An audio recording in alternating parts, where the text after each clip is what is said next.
ನಮಸ್ಕಾರ ವೀಕ್ಷಕರೇ, welcome back to my channel. ಇವತ್ತಿನ ವಿಡಿಯೋದಲ್ಲಿ ನಾನು ನಿಮ್ಮ ಹತ್ರ ಹ್ಯಾಪಿನೆಸ್, ಸಂತೋಷ ಈ ಒಂದು ಟಾಪಿಕ್ ಬಗ್ಗೆ ಮಾತಾಡ್ತಾ ಹೋಗ್ತೇನೆ. ನಮ್ಗೆಲ್ರಿಗೂ ಕೂಡ ಈ ಒಂದು ಇಮೋಷನ್ ನಮ್ಮ ಲೈಫ್ನಲ್ಲಿ ಇರಬೇಕು ಅಂತ ಆಸೆ ಪಡ್ತೀವಿ. ಹಾಗೂ ಸಂತೋಷವಾಗಿರಕ್ಕೆ ಆಗ್ತಾ ಇಲ್ಲ, ಆ ಒಂದು ಖುಷಿನ ನನ್ನ ಲೈಫಲ್ಲಿ ಯಾಕೆ ತರಕ್ಕೆ ಆಗ್ತಾ ಇಲ್ಲ ಅನ್ನುವಂಥ ಪ್ರಶ್ನೆ ಕೂಡ ಮೂಡುತ್ತೆ.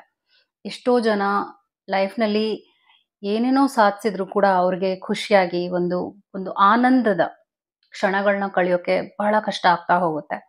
ಯಾಕೆ ಅಂತ ಅಕಾರ್ಡಿಂಗ್ ಟು ಸೈಕಾಲಜಿ ನಾನು ನಿಮ್ಗೆ ಎಕ್ಸ್ಪ್ಲೇನ್ ಮಾಡ್ತಾ ಹೋಗ್ತೀನಿ. ಹಾಗೂ ಸಂತೋಷವಾಗಿ ಇರುವುದಕ್ಕೆ ಏನು ಕಾರಣ ಅಕಾರ್ಡಿಂಗ್ ಟು ಅ ರಿಸರ್ಚ್, ಇದನ್ನು ಕೂಡ ನಾನು ನಿಮಗೆ ಹೇಳ್ತಾ ಹೋಗ್ತೀನಿ. ಅದಕ್ಕೆ ಮುಂಚೆ ಚಾನಲ್ನ ಸಬ್ಸ್ಕ್ರೈಬ್ ಮಾಡಲಿಲ್ಲ ಅಂದರೆ ದಯವಿಟ್ಟು ಸಬ್ಸ್ಕ್ರೈಬ್ ಮಾಡಿ. ಹಾಗೂ ನಿಮ್ಗೇನಾದರೂ individual counselling, tarot reading session ಬೇಕಿದೆ ಅಂದರೆ ಡಿಸ್ಕ್ರಿಪ್ಷನಲ್ಲಿ ಕೊಟ್ಟಿರುವ ನಂಬರ್ಗೆ ಕಾಲ್ ಮಾಡಿ ಅಪಾಯಿಂಟ್ಮೆಂಟ್ನ ಪಡಿಬೇಕಾಗುತ್ತೆ. ಒಂದು ಫೋನ್ ಮುಖಾಂತರನಾದರೂ ತಗೋಬಹುದು, ಅಥವಾ ನೀವು ಆಫೀಸ್ಗಾದರೂ ಬಂದು ಪಡಿಬಹುದು. ನಿಮಗೆ ಯಾವುದು ಅನುಕೂಲ ಆಗುತ್ತೆ ಅದನ್ನ ನೀವು ಮಾಡಬಹುದು. ಅಕಾರ್ಡಿಂಗ್ ಟು ಹಾರ್ವರ್ಡ್ ಯೂನಿವರ್ಸಿಟಿ, ಇವರು ತುಂಬ ವರ್ಷಗಳ ಕಾಲ ಸಂತೋಷ ಅಂದರೆ ಖುಷಿಯಾಗಿರುವುದಕ್ಕೆ ಮನುಷ್ಯನಿಗೆ ಏನು ಅವಶ್ಯಕತೆ ಇದೆ, ಯಾವ ಒಂದು ವಿಷಯ ಆ ಮನುಷ್ಯನಿಗೆ ಬೇಕಿದೆ ಅಂತ ಬಹಳಷ್ಟು ವರ್ಷಗಳು ಇವರು ರಿಸರ್ಚ್ನ ಮಾಡ್ತಾ ಹೋಗಿದ್ರು. ಸೊ ಈಗ ಬಂದಿರುವಂಥ result according to Harvard study of development ಪ್ರಕಾರವಾಗಿ healthy relationships, good happy relationships ಇಂದಾನೆ ಒಬ್ಬ ವ್ಯಕ್ತಿಗೆ ಸಂತೋಷ ಸಿಗುವುದು. ಮತ್ತು ಇನ್ನೂ ಒಂದು ಕಾರಣ ಹೇಳಿದ್ದಾರೆ, ಅದನ್ನು ನಾನು ನಿಮಗೆ ಎಕ್ಸ್ಪ್ಲೇನ್ ಮಾಡ್ತಾ ಹೋಗ್ತೇನೆ. ಸೊ ಯಾಕೆ ಈ ಒಂದು ರಿಲೇಶನ್ಶಿಪ್ಸ್ಗೆ ಎಷ್ಟು ಪ್ರಾಮುಖ್ಯತೆ ಕೊಡ್ತಾ ಇದ್ದಾರೆ ಅಕಾರ್ಡಿಂಗ್ ಟು ದ ರಿಸರ್ಚ್ ಅಂತ ಹೇಳಿದರೆ, ಈಗ ನಾವು ಬಹಳಷ್ಟು ಟೈಮ್ ಸ್ಪೆಂಡ್ ಮಾಡುವುದೇ ರಿಲೇಶನ್ಶಿಪ್ಸ್ನಲ್ಲಿ. ನಮಗೆ ಗೊತ್ತಿದ್ದೋ ಗೊತ್ತಿಲ್ಲದೇನೋ ನಾವು ಒಂದು ಫ್ರೆಂಡ್ ಕಾಯ್ತಾ ಇರ್ತೀವಿ, ಅಥವಾ ಒಬ್ಬ ನೇಬರ್ಗೆ ಕಾಯ್ತಾ ಇರಬಹುದು. ಯಾರೋ ಒಟ್ಟಿನಲ್ಲಿ ನಮ್ಮ ಜೊತೆ ಇರಬೇಕು ಅನ್ನುವ ಒಂದು ಆಸೆನ ಇಟ್ಕೊಂಡಿರ್ತೀವಿ. ಎಸ್ಪೆಷಲಿ ರೊಮ್ಯಾಂಟಿಕ್ ರಿಲೇಶನ್ಶಿಪ್ಸ್ನಲ್ಲೂ ಕೂಡ ಬಹಳಷ್ಟು ಸಂತೋಷದ ಕ್ಷಣಗಳನ್ನ ಕ್ರಿಯೇಟ್ ಮಾಡಬಹುದು ಅಂತ ಕೂಡ ರಿಸರ್ಚ್ ಹೇಳಿದ್ದಾರೆ. ಸೊ ಈ ವಿಷಯನೇ ನಾನು ನಿಮ್ಗೆ ಎಕ್ಸ್ಪ್ಲೇನ್ ಮಾಡ್ತಾ ಬಂದಿರೋದು. ನನ್ನ ಹತ್ರನೂ ಬರುವಂಥ ಕೇಸಸ್ ಅರೌಂಡ್ 90%, 99 ಅಂತಾನೆ ಹೇಳ್ತೀನಿ, ರಿಲೇಶನ್ಶಿಪ್ ಕುರಿತಾಗೆ ಇರುತ್ತೆ. ಹಾಗೂ ಅವರ ಒಂದು ಲವ್ ರಿಲೇಶನ್ಶಿಪ್ ಇರುತ್ತೆ, ಮ್ಯಾರೇಜ್ ಕನೆಕ್ಷನ್ಸ್, ಖುಷಿ ಇರಲ್ಲ ಮ್ಯಾರೇಜ್ನಲ್ಲಿ. ಹಾಗೂ ಯಾಕೆ ಖುಷಿ ಇರಲ್ಲ, ಏನೇನು ಕಾರಣ ಅಂತಾನು ನಾನು ನಿಮ್ಗೆ ಎಕ್ಸ್ಪ್ಲೇನ್ ಮಾಡ್ತಾ ಹೋಗ್ತೀನಿ. ಚಾನೆಲ್ನ ದಯವಿಟ್ಟು ಸಬ್ಸ್ಕ್ರೈಬ್ ಮಾಡಿ. ಸೊ ಇಲ್ಲಿ ವಾರ್ಮ್ ರಿಲೇಶನ್ಶಿಪ್ಸ್ ಮತ್ತು ಕೋಲ್ಡ್ ರಿಲೇಶನ್ಶಿಪ್ಸ್ ಅಂತ ಹೇಳ್ತೀವಿ. ವಾರ್ಮ್ ರಿಲೇಶನ್ಶಿಪ್ಸ್ ಅಂದರೆ ನಿಮಗೆ ಯಾವುದು ಒಂದು ರೀತಿಯಾದ ಸಮಾಧಾನ ಕೊಡುವಂಥ ಕನೆಕ್ಷನ್ಸ್, ಅದು ನಿಮ್ಮ ತಂದೆ ತಾಯಿಯ ಜೊತೆ ಒಂದು ಒಳ್ಳೆಯ ಮಾತುಕತೆ, ಅದು ನಿಮಗೆ ಖುಷಿ ಕೊಡ್ತಾ ಇದೆ, ಅದೊಂದು ಸಮಾಧಾನ ಕೊಡ್ತಾ ಇದೆ, ಅದು ನಿಮಗೆ ಏನೋ ಒಂದು ಲೈಫ್ ಬಗ್ಗೆ ಹೋಪ್ ಕೊಡ್ತಾ ಇದೆ. ಇದನ್ನು ನಾವು ವಾರ್ಮ್ ರಿಲೇಶನ್ಶಿಪ್ಸ್ ಅಂತ ಹೇಳ್ತೀವಿ. ಅಂದರೆ ಅವ್ರ ಜೊತೆ ಮಾತಾಡುವಾಗ ನಿಮಗೆ ಒಂದು ಪಾಸಿಟಿವ್ ಎನರ್ಜಿ ಫೀಲ್ ಆಗುತ್ತೆ. ಸೊ ಕೋಲ್ಡ್ ರಿಲೇಶನ್ಶಿಪ್ ಅಂದರೆ ಈ ವ್ಯಕ್ತಿ ಜೊತೆ ಡೀಲ್ ಮಾಡುವಾಗ, ಅಂದರೆ ಮಾತಾಡುವಾಗ ನಿಮಗೆ ಬಹಳಷ್ಟು ಟಾಕ್ಸಿಕ್ ಎನರ್ಜಿ ಫೀಲ್ ಆಗುತ್ತೆ. ಅಂದರೆ ಸ್ಟ್ರೈನ್ ಆಗುತ್ತೆ, ಸ್ಟ್ರೆಸ್ ಆಗುತ್ತೆ. ಮಾತಾಡದ ನಂತರ ನಿಮಗೆ ಒಂದು ರೀತಿಯಾದ ಎನರ್ಜಿ ಡ್ರೈನ್ ಆಗುತ್ತೆ. ಇವ್ರ ಜೊತೆ ನಾನು ಏನಕ್ಕಾದರೂ ಮಾತಾಡೋದ್ನೋ, ಇವ್ರು ನನ್ನ ಲೈಫ್ನ ಹಾಳು ಮಾಡ್ತಾ ಇದ್ದಾರೆ ಅನ್ನುವಂಥ ಒಂದು ಫೀಲ್ ಕೊಡುವಂಥದ್ದೇ ಆಗಿರ್ಬೋದು. ಅಥವಾ ದಿನ ಎಲ್ಲ ನಿಮಗೆ ಎನರ್ಜಿ ಡ್ರೈನ್ ಆಗುವಂಥದ್ದು, ನಿಮಗೆ ಬೇರೆ ಕೆಲಸ ಮಾಡೋದಕ್ಕೆ ಆಗದೆ ಇರುವಂಥದ್ದು, ಇಂಥದ್ದನ್ನ ನಾವು ಕೋಲ್ಡ್ ರಿಲೇಶನ್ಶಿಪ್ಸ್ ಅಂತ ಹೇಳ್ತೇವೆ. ಸೊ ನೀವು ಯಾವುದನ್ನ ಜಾಸ್ತಿ ಗ್ರಹಿಸಬೇಕಾಗತ್ತೆ, ಒಬ್ಸರ್ವ್ ಮಾಡಬೇಕಾಗತ್ತೆ ಅಂದರೆ, ನೀವಿರುವಂಥ ರಿಲೇಶನ್ಶಿಪ್ಸ್ ವಾರ್ಮ್ ರಿಲೇಶನ್ಶಿಪ್ ಆಗಿದೆಯಾ, ಕೋಲ್ಡ್ ರಿಲೇಶನ್ಶಿಪ್ ಆಗಿದೆಯಾ ಅನ್ನುವ ಒಂದು ಒಬ್ಸರ್ವೇಷನ್ನ ನೀವು ಮಾಡಲೇಬೇಕಾಗತ್ತೆ. ಬಿಕಾಸ್ ಏನಾಗುತ್ತೆ ಅಂದರೆ, ನಾವು ತುಂಬ ಟೈಮ್ ಈ ಒಂದು ಕೋಲ್ಡ್ ರಿಲೇಶನ್ಶಿಪ್ಸ್ನಲ್ಲಿ ಸ್ಪೆಂಡ್ ಮಾಡಿದಾಗ ಅವರು ಕೊಡುವಂಥ ರೆಗ್ಯುಲರ್ ಆಗಿರುವಂಥ ಸ್ಟ್ರೆಸ್ ಕ್ರಾನಿಕ್ ಸ್ಟ್ರೆಸ್ಗೆ ಇನ್ಕ್ರೀಸ್ ಆಗುತ್ತೆ. ಅಂದರೆ ಈಗ ನಿಮಗೆ ಈಗ ಬೆಳಗ್ಗೆ ಅವ್ರ ಜೊತೆ ಮಾತಾಡಿದ ತಕ್ಷಣ ನಿಮಗೆ ಮೂಡ್ ಆಫ್ ಆಯಿತು, ಅವ್ರೇನೋ ಹೇಳಿದ್ರು, ಅವ್ರೇನೋ ಬೇಜಾರಾಗುವಂಥ ಮಾತಾಡಿದ್ರು. ಇನ್ನೂ ಒಂದು ಅಕಾರ್ಡಿಂಗ್ ಟು ದ ರಿಸರ್ಚ್ ಅವ್ರೇನು ಹೇಳ್ತಾರೆ ಅಂದರೆ, ಇಗ್ನೋರಿಂಗ್, ಬೇರೆಯವರು ರಿಜೆಕ್ಷನ್ ಮಾಡುವಂಥದ್ದು, ಬೇರೆಯವರು ಇಗ್ನೋರ್ ಮಾಡುವಂಥದ್ದು, ಬೇರೆಯವರು ಇಲ್ ಟ್ರೀಟ್ ಮಾಡುವಂಥದ್ದು, ಡಿಸ್ರೆಸ್ಪೆಕ್ಟ್ ಮಾಡುವಂಥದ್ದು ರಿಲೇಶನ್ಶಿಪ್ಸ್ನಲ್ಲಿ ಕನ್ಸಿಸ್ಟೆಂಟ್ ಆಗಿ, ಅಂದರೆ ರೆಗ್ಯುಲರ್ ಆಗಿ ನಡ್ಕೊಂಡು ಹೋದಾಗ ಅಫ್ಕೋರ್ಸ್ ಆ ವ್ಯಕ್ತಿ ಒಂದು ಬಾಂಡಿಂಗ್ಗೆ ಅವ್ರಿಗೆ ಬಾಂಡಿಂಗ್ಗೆ ಬಹಳಷ್ಟು ಆಂಗ್ಸೈಟಿ ಇನ್ಕ್ರೀಸ್ ಆಗುತ್ತೆ. ಅಂದ್ರೆ ಆ ವ್ಯಕ್ತಿ ಜೊತೆ ಮಾತಾಡುವಾಗಲೇ ಆತಂಕ ಇನ್ಕ್ರೀಸ್ ಆಗುತ್ತೆ.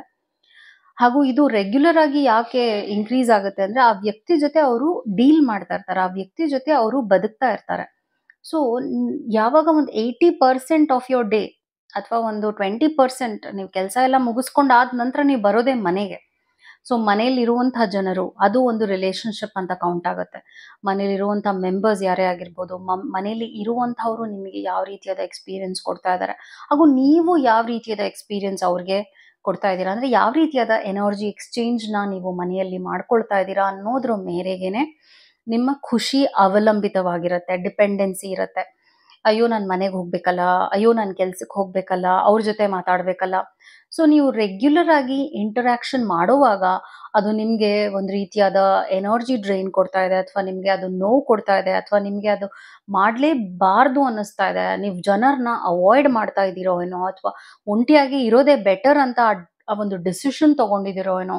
ಇದೆಲ್ಲ ಏನಾಗುತ್ತೆ ಅಂದ್ರೆ ಒಂದು ನೆಗೆಟಿವ್ ಎಕ್ಸ್ಪೀರಿಯನ್ಸ್ ನ ದಿನನಿತ್ಯದಲ್ಲಿ ಕ್ರಿಯೇಟ್ ಮಾಡಿ ನಿಮ್ಗೆ ಆನ್ ದ ಹೋಲ್ ಒಂದು ರೀತಿಯಾದ ಒಂಟಿತನ ಕಾಡುತ್ತೆ. ಹಾಗೂ ನಿಮ್ಗೆ ಅದು ಆಸ್ ಐ ಟೋಲ್ಡ್ ಐಸೋಲೇಷನ್ ಮತ್ತು ಬೇರೆಯವ್ರ ಜೊತೆ ಕಂಪ್ಲೀಟ್ ಆಗಿ ಡಿಸ್ಕನೆಕ್ಟ್ ಆಗ್ಬಿಡ್ತೀರಾ. ಅವಾಗ ನಿಮ್ಮ ಲೈಫ್ನಲ್ಲಿ ನೀವು ಅನ್ಹ್ಯಾಪಿನೆಸ್ನ ಜಾಸ್ತಿ ಎಕ್ಸ್ಪೀರಿಯನ್ಸ್ ಮಾಡ್ತಾ ಹೋಗ್ತೀರಾ. ಮತ್ತು ಜನರಿಗೆ ಇನ್ನ ಒಂದು ಅಕಾರ್ಡಿಂಗ್ ಟು ಅನದರ್ ಸ್ಟಡಿ ಏನು ಹೇಳಿದ್ರು ಅಂದ್ರೆ, ಜನರು ಜಾಸ್ತಿ ಎಕ್ಸ್ಪೀರಿಯನ್ಸಸ್ಗೆ ಇನ್ವೆಸ್ಟ್ ಮಾಡಿದ್ರೆ ಅವರ ಹಣವನ್ನ ಮೆಟೀರಿಯಲಿಸ್ಟಿಕ್ ಹೊರತುಪಡಿಸಿ ಅವರ ಎಕ್ಸ್ಪೀರಿಯನ್ಸಸ್ಗೆ ಇನ್ವೆಸ್ಟ್ ಮಾಡಿದ್ರೆ ಲೈಫ್ನಲ್ಲಿ ಅವ್ರು ತುಂಬಾ ಖುಷಿಯಾಗಿರ್ತಾರೆ ಅಂತ. ಸೊ ನಾನು ನಿಮ್ಗೆ ಇದನ್ನು ಕೂಡ ಎಕ್ಸ್ಪ್ಲೇನ್ ಮಾಡ್ತೀನಿ ಏನದು ಅಂತ. ಎಕ್ಸ್ಪೀರಿಯನ್ಸಸ್ ಅಂದ್ರೆ ಏನು? ಟ್ರಾವೆಲ್ ಮಾಡುವಂಥದ್ದು, ಅಥವಾ ನೀವು ಆ ಒಂದು ಹಣ ನಿಮ್ಮ ಹತ್ರ ಏನಿದೆ ಅದನ್ನ ನೀವು ನಿಮ್ಮ ಖುಷಿ ಆ ಕ್ಷಣ ಕೊಡುವಂಥ ವಿಷಯ ಏನಾಗಿರುತ್ತೆ ಅದಕ್ಕೆ ನೀವು ಸ್ಪೆಂಡ್ ಮಾಡುವಂಥದ್ದು, ಖರ್ಚು ಮಾಡುವಂಥದ್ದು. ಈಗ ನೀವು ಒಂದು 10 ಲಕ್ಷ ಬೆಲೆ ಬಾಳುವಂತಹ ಒಂದು ಕಾರ್ ತಗೊಂಡಾಗ ನಿಮ್ಗೆ ಆ ಟೈಮ್ನಲ್ಲಿ may be some kind of energy feel experience ಆಗುತ್ತೆ, ಆ ಟೈಮ್ನಲ್ಲಿ ನಿಮ್ಗೆ ಖುಷಿ ಕೊಡುತ್ತೆ. ಅದಾದ ನಂತರ ನೆಕ್ಸ್ಟ್ ಏನು ಅಂತ ನೀವು ಚೆಕ್ ಮಾಡ್ತೀರಾ. ನೆಕ್ಸ್ಟ್ ನನ್ನ ಹತ್ರ ಇನ್ನೇನಿಲ್ಲ, ಇನ್ಯಾವ ವಸ್ತು ಇಲ್ಲ ಅಂತ. ಬಿಕಾಸ್ ಒಂದ್ಸಲ ನಮ್ಗೆ ಏನ್ ಬೇಕೋ ಅದು ನಮ್ಗೆ ಪಡ್ಕೊಂಡಿದ ತಕ್ಷಣ ನಮ್ಗದು ಸ್ಯಾಟಿಸ್ಫ್ಯಾಕ್ಷನ್ ಕೊಟ್ಬಿಡತ್ತೆ, ಮತ್ತು ಅದ್ರ ಮೇಲೆ ನಮ್ಗೆ ಇರುವಂತ ಒಂದು ವ್ಯಾಮೋಹ ಕಮ್ಮಿ ಆಗೋಗುತ್ತೆ. ಅಂದ್ರೆ ಅದು ಬೇಕು, ಅದು ಇದ್ರೂ ಇಲ್ಲದೆ ಇದ್ರೂ ನಿಮ್ಗೆ ಅಷ್ಟು ಮ್ಯಾಟರ್ ಆಗೋದೇ ಇಲ್ಲ. ಸೊ ನೀವು ಎಷ್ಟೇ ಬೆಲೆ ಬಾಳುವಂತ ವಸ್ತು ತಗೊಂಡ್ರು ಕೂಡ ಅದು ನೀವು ಮೇ ಬಿ ಅದನ್ನ ನೀವು ಜಾಸ್ತಿ ಸ್ಪೆಂಡ್ ಮಾಡೋದು, ಅದನ್ನ ನೀವು ಜಾಸ್ತಿ ಅದನ್ನ ಅದ್ರ ಜೊತೆ ನೀವು ಅದನ್ನ ಯೂಸ್ ಮಾಡದೆ ಕೂಡ ಇರಬಹುದು ಅಂತ ಹೇಳ್ತಾ ಇದ್ದೀನಿ. ಅದನ್ನೇ ನೀವು ಟ್ರಾವೆಲ್ಗೋ ಅಥವಾ ನಿಮ್ಮ ಮನೆಯವರ ಖುಷಿಗೆ ಅವ್ರಿಗೇನ್ ಖುಷಿ ಆಗತ್ತೆ ಅನ್ನುವಂಥದ್ದನ್ನ ನೀವು ಗ್ರಹಿಸ್ಕೊಂಡು ಆ ವಿಷಯವಾಗಿ ನೀವು ಖರ್ಚು ಮಾಡಿದ್ರು ಕೂಡ ನಿಮ್ಗೆ ಬಹಳಷ್ಟು ನೆಮ್ಮದಿ ಮತ್ತು ಶಾಂತತೆ ಮನಸ್ಸಿಗೆ ಸಿಗುತ್ತದೆ ಅಂತ ಹೇಳ್ತೀನಿ. ಸೊ ಬೇಸಿಕ್ಲಿ ನೀವು ಇಷ್ಟಪಡುವಂಥ ವ್ಯಕ್ತಿಗೆ ಒಂದು ಒಳ್ಳೆ ಗಿಫ್ಟ್ ಕೊಡುವಂಥದ್ದು. ಸೊ ನೀವು ಆ ವ್ಯಕ್ತಿಗೆ ಒಂದು ಬ್ಯೂಟಿಫುಲ್ ಆಗಿರೋ ಎಕ್ಸ್ಪೀರಿಯನ್ಸ್ ಕ್ರಿಯೇಟ್ ಮಾಡಿದ್ರಿ, ಮತ್ತು ನಿಮ್ಮ ಫ್ಯಾಮಿಲಿ ಜೊತೆ ಎಲ್ಲೋ ಒಂದು ಹೊರಗಡೆ ಹೋಗಿ ಊಟ ಮಾಡುವಂಥದ್ದು, ಅಗೇನ್ ಅದು ಒಂದು ಎಕ್ಸ್ಪೀರಿಯನ್ಸ್ನ ನೀವು ಕ್ರಿಯೇಟ್ ಮಾಡಿದ್ರಿ. ಸೊ ಅದರಲ್ಲೇ ನೀವು ದುಡ್ಡನ್ನ ಇನ್ವೆಸ್ಟ್ ಮಾಡಿದ್ದೀರಾ. ಸೊ ನೀವು ಇಲ್ಲಿ ನೋಡ್ಬೋದು, ಈ ಪೇಂಟಿಂಗ್ನ ನಾನು ಐ ಥಿಂಕ್ 2 ವೀಕ್ಸ್ ಬ್ಯಾಕ್ ಒಂದು ವರ್ಕ್ಶಾಪಿಗೆ ಹೋಗಿದ್ದೆ.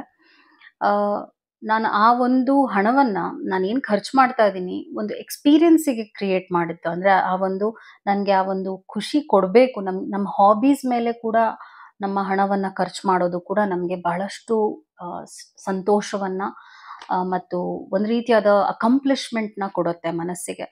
ಸೊ ಈ ವಿಷಯಗಳನ್ನ ನಾವು ರೆಗ್ಯುಲರ್ ಆಗಿ ಮಾಡ್ತಾ ಬಂದಾಗ ಅಫ್ಕೋರ್ಸ್ ನಾವು ಖುಷಿಯಾಗಿ ಇರ್ತೀವಿ. ಆನ್ ದ ಹೋಲ್ ಮ್ಯಾಕ್ಸಿಮಮ್ ನಾವು ಖುಷಿಯಾಗಿರೋಕ್ಕೆ ಸಾಧ್ಯ ಅಂತ ಹೇಳ್ತಾ ಇದ್ದೀನಿ.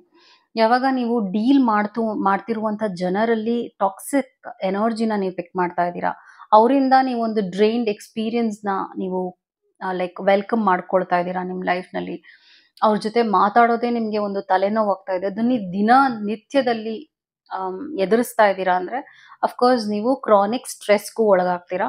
ಸೊ ಇಂಥ ಒಂದು ರಿಲೇಶನ್ಶಿಪ್ನಲ್ಲಿ ನೀವಿದ್ದೀರಾ ಅಂದ್ರೆ ನೀವು ಖುಷಿಯಾಗಿರೋಕ್ಕೆ ಖಂಡಿತವಾಗ್ಲೂ ಸಾಧ್ಯ ಇಲ್ಲ. ಸೊ ಯೋಚನೆ ಮಾಡಬೇಕಾಗತ್ತೆ, ನೀವು ಎಂಥ ಒಂದು ಎಕ್ಸ್ಪೀರಿಯನ್ಸ್ನ ಕ್ರಿಯೇಟ್ ಮಾಡಬೇಕು ಅಂತ. ಹಾಗೂ ಜನರನ್ನ ನೀವು ಚೇಂಜ್ ಮಾಡೋಕ್ಕಾಗಲ್ಲ ಅನ್ನುವಂಥದ್ದನ್ನ ನೀವು ಅರ್ಥ ಮಾಡ್ಕೊಳ್ಳೇಬೇಕು. ಅವ್ರು ಚೇಂಜ್ ಆಗೋದಿಲ್ಲ, ನಿಮಗೋಸ್ಕರ ಯಾರು ಚೇಂಜ್ ಆಗೋದಿಲ್ಲ. ಸೊ ನಿಮ್ಮ ಖುಷಿಗೋಸ್ಕರ ನೀವೇನು ಮಾಡೋಕ್ಕಾಗತ್ತೆ ಮಾಡಿ. ತುಂಬ ಒಬ್ಬ ವ್ಯಕ್ತಿ ಬದಲಾವಣೆಗೆ ಕಾಯೋದ್ರಿಂದ ನಿಮ್ಮ ಟೈಮ್ ವೇಸ್ಟ್ ಆಗುತ್ತೆ ಅನ್ನೋದನ್ನ ದಯವಿಟ್ಟು ಮೈಂಡ್ನಲ್ಲಿ ಇಟ್ಕೊಳ್ಳಿ.